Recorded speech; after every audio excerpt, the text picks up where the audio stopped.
आ जाइए मेरे भाई। ठीक है। मैं पहले पढ़ चुका हूँ इस टॉपिक को। ठीक है। लेकिन क्या करें, आवाज़ नहीं आई। ठीक है। अब माइक को मुंह के साथ लगाकर पढ़ेंगे। इस आवाज़ को क्या करें, ये प्रॉब्लम तो आती होगी, रहती है। 22 मिनट का भरा वीडियो, वो भी ज़बरदस्त भरा, लेकिन क्या करें, आवाज़ नहीं आई तो। ठीक है। अब तो इसको मुंह के लगाकर बोलेंगे, आवाज़ कहाँ जाएगी। ठीक है। और अब 22 मिनट वाले को मैं 16 मिनट में पढ़ा दूंगा फटाफट। ठीक है। आपका भी टाइम नहीं जाएगा। मेहनत टॉपिक है। टॉपिक पहले वो तो करें एक बार। टॉपिक है मेहनत का कोई विकल्प नहीं है। मेहनत का भाई कोई विकल्प नहीं होता है। सफलता का कोई शॉर्टकट नहीं, सफलता का कोई शॉर्टकट नहीं होता है। फटाफट पढ़ लेते हैं भाई, और ऐसे तो चलता ही रहेगा। ठीक है। पहले नोटिफिकेशन ऑफ करा यार, रुआई ऐसे क्या क्या आ जाता है। अब क्या आएंगे।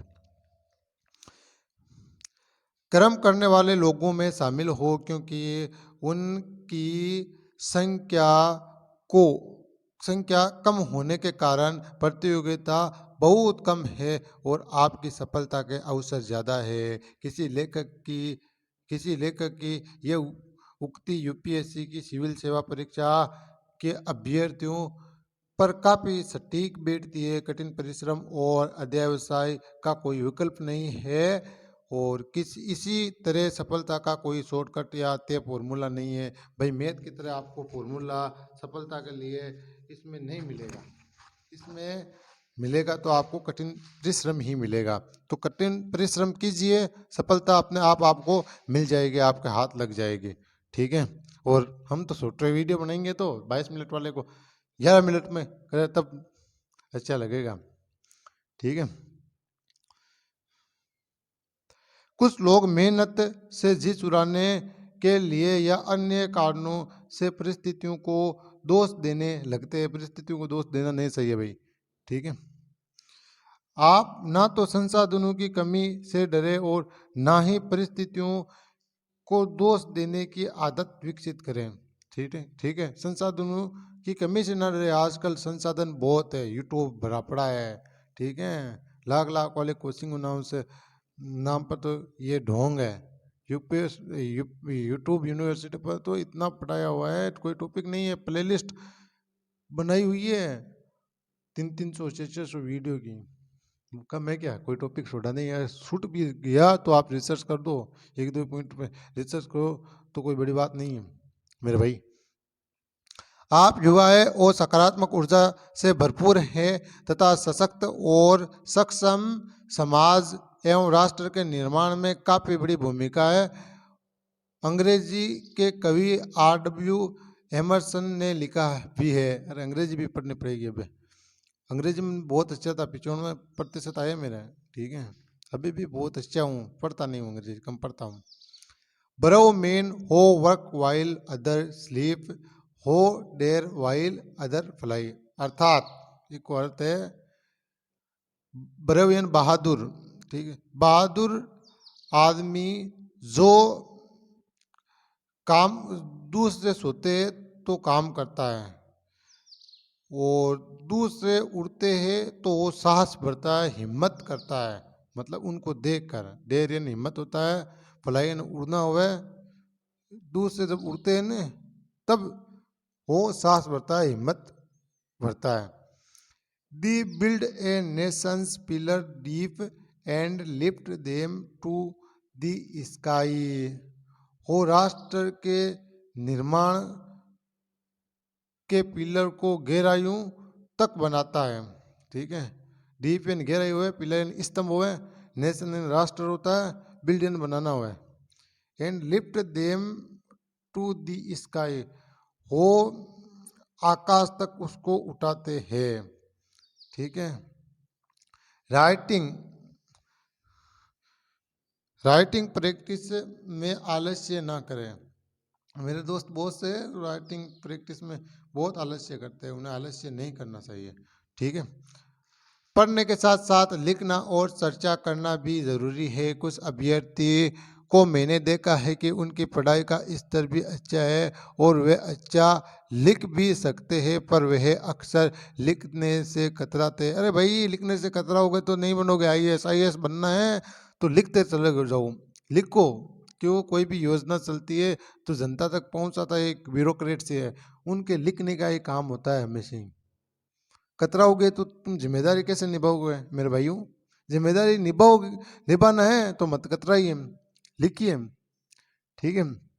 मैं राइटिंग स्किल बेहतर बनाने के इच्छुक दोस्तों से यही कहूँगा कि लिखिए लिखिए और लिखिए। ठीक है। आप एक बार हिम्मत करके लिखना शुरू तो कीजिए।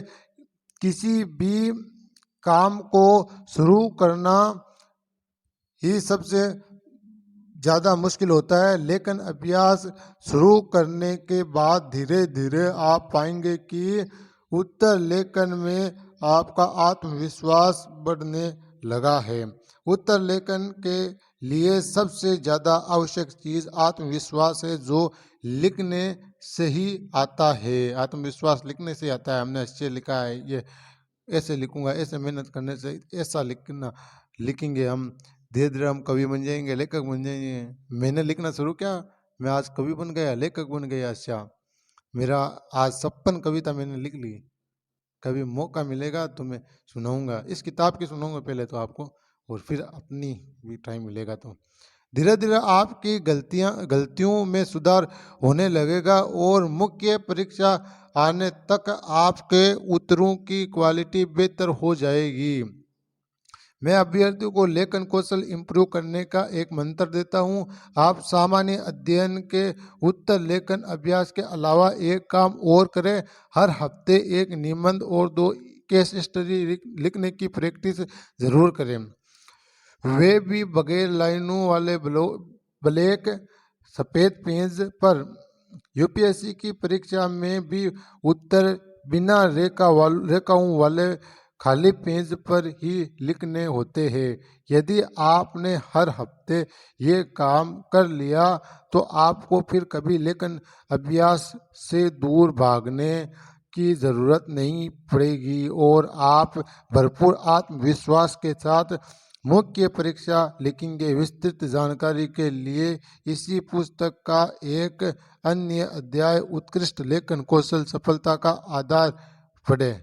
जरूर पढ़ेंगे हम इस किताब के, एक भी शब्द नहीं छोड़ेंगे हम। ठीक है, धीरे धीरे सारे पढ़ लेंगे। आप हर हफ्ते ये काम करें कि एक तो आप निबंध लेखन की प्रैक्टिस करें और एक केस स्टडी की प्रैक्टिस करें। ना कहना सीखे। अरे भाई, सबको खुश रखना भी हमें नहीं चाहिए। सबको खुश रखने के चक्कर में हम तैयारी करना भूल जाते हैं।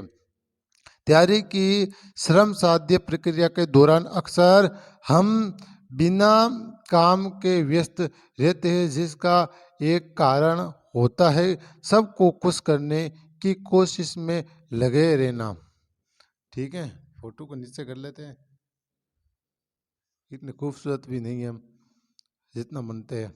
यानी हम अपने हर रिश्तेदार, हर दोस्त, हर जान पहचान वाले व्यक्ति की हर बात और हर काम को हाँ कह देते हैं और सबको खुश रखने के चक्कर में अपनी प्राथमिकताओं को नज़रअंदाज कर बैठते हैं। अरे खूबसूरत तो आदमी की आदत होनी चाहिए, आदमी का कल्चर होना चाहिए, फिट होनी चाहिए, उनका अखलाक होना चाहिए। चमकता अखलाक हो, चमकते तुम्हारी आदत हो, तुम्हारा मैनर्स चमकता हो, तुम्हारा तौर तरीका चमकता हो, तो दुनिया तुझे सलाम ठोकेगी। और जो सूरज से गोरे, सूरज से पूरे, उनको क्या साटेंगे? ठीक है। भाव उन्हीं को मिलेगा जो कर्मठ होगा, जो अपनी मेहनतों से दुनिया को चमकाएगा। ठीक है। और इतिहासों में अपना नाम छोड़ के जाएगा, उनको ही याद करेगी। ऐसे बहुत से आए और चले गए, खूबसूरत खूबसूरत खूबसूरत। अपने आप को, अपने तौर तरीके को, अपने मैनेजमेंट को बनाइए। ठीक है, दुनिया तुम्हें याद करेगी। मैं ये नहीं कहता कि आप रिश्ते रिश्ते या दोस्ती ना निभाए, पर इसका अर्थ ये तो नहीं कि आप सबको खुश रखने के चक्कर में अपना ही नुकसान कर ले। गैर महत्वपूर्ण बातों और कामों के लिए ना कहना सीखें। अपनी प्राथमिकताएं तय कर ले और उन्हें अनदेखा ना करे। हिंदी के सुप्रसिद्ध साहित्यकार जयशंकर प्रसाद ने अपने एक नाटक में लिखा था, महत्वाकांक्षा का मोती निष्ठुरता की सीप में पलता है। ठीक है, महत्वाकांक्षा यानी इच्छा, सीप यानी सांप, सांप के फन पर पनपता है नागमणि। कंफ्यूजन से बचे। बहुत से भाई मेरे बहुत कंफ्यूज रहते हैं। अरे कंफ्यूज रहकर क्या करोगे, तुम्हारा डाउट क्लियर कीजिए। ठीक है, तुम्हारे तुम्हारे बड़े भाई से पूछिए, तुम्हारे शिक्षक से राय मशवरा लीजिए, उनको दूर कीजिए, कंफ्यूजन मत रहिए। इसमें कोई संदेह नहीं है कि हमें दूसरों के विचारों और सलाहों को ध्यानपूर्वक सुनना और उनके विचारों का सम्मान करना चाहिए। हर किसी से सलाह लेना और उनकी परस्पर विरोधी सलाह सुनकर बार बार कंफ्यूज होना कहाँ की समझदारी, ये कोई समझदारी नहीं है। हालांकि मैंने खुद कई बार महसूस किया कि तैयारी के दौरान हम बार बार कंफ्यूज होते ही है, और ये एक स्वाभाविक सी बात है। पर उआपू की स्थिति को लगातार ढूंढना और निरंतर कंफ्यूज बने रहना नुकसानदेह हो सकता है। आप तैयारी नहीं कर पाओगे, उन टेंशन में रहोगे, उन कंफ्यूजन में रहोगे। ठीक है, लिहाजा जब ज़्यादा कंफ्यूज हो तो किसी शिक्षक, अनुभवी सीनियर्स, परिवार या दोस्त से सलाह लेकर कोई निर्णय जरूर ले, भ्रमित ना रहे। कवि हरिवंश राय बच्चन ने लिखा भी है। मैं कवि हूँ, अच्छा पढ़ूंगा। हरिवंश राय बच्चन की आवाज़ में पढ़ूँ या मेरी आवाज़ में पढ़ूँ? हरिवंश राय बच्चन की आवाज़ में पढ़ लेते पहले, फिर मेरी आवाज़ में आपको समझा दूंगा। मदिरा लिए जाने को घर से चलता है जीने वाला। अब मैं मेरी आवाज़ में पढ़ लूँ। मदिरा लिए जाने को घर से चलता है पीने वाला। मधुशाला में मतलब शराब खाने में शराबी अपने घर से चलता है रास्ते रास्ते। ठीक है, किस पथ पर जाऊं, किस पथ पर जाऊं, असमंजस में है ये वे भोला बाला। किस पंथ पर जाऊं, असमंजस में है वे भोला भाला।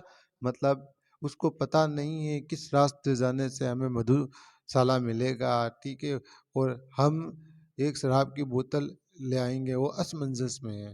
ठीक है, जैसे अर्थात यहाँ पर लेते हैं यूपीएससी की तैयारी करने वाला चलता है तैयारी करने, उन्हें पता नहीं है क्या पढ़ना है क्या नहीं पढ़ना है, वो असमंजस में है बेचारा भोला भाला। अलग अलग पंथ बतलाते सब हैं, पर मैं ये बतलाता हूँ, राह पकड़ तू एक सलासल पा जाएगा मधुशाला। 2-2 लाख वाले कोचिंग वाले अपनी बात ऊपर रखने के लिए, आपको अपनी ओर अट्रैक्ट करने के लिए अलग अलग रास्ते बतलाते हैं, लेकिन मैं बतलाता हूँ उनकी बातों में मत आइए। तो स्वयं 100 अध्याय करके मेहनत कीजिए और एक रास्ता पकड़ ले, उसी रास्ते पर चला चल, तुझे मंजिल मिलेगी।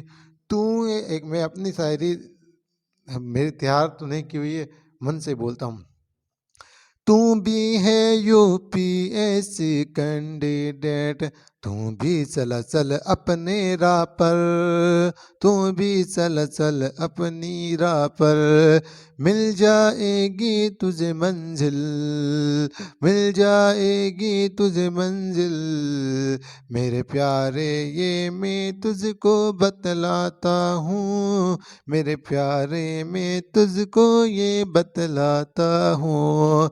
तेरी आशा है लाल बत्ती की गाड़ी में, तेरे पापा देखेंगे तुझे आईएएस की वर्दी में। तेरी आशा है लाल बत्ती की गाड़ी में, तेरे पापा देखेंगे तुझे लाल कलेक्टर की वर्दी में तू भी संभालेगा, तू भी संबोधन देगा जनता को।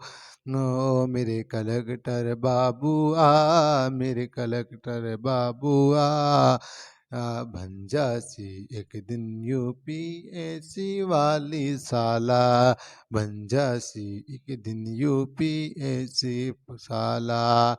तेरे प्यारे इस लेखक आजादी को मत भूलना, कामयाबी के बाद एक दिन मुझे भी बुला लेना, हम भी जश्न मनाएंगे तेरे साथ, ये यूपीएससी वाली साला में, यूपीएससी वाली साला में।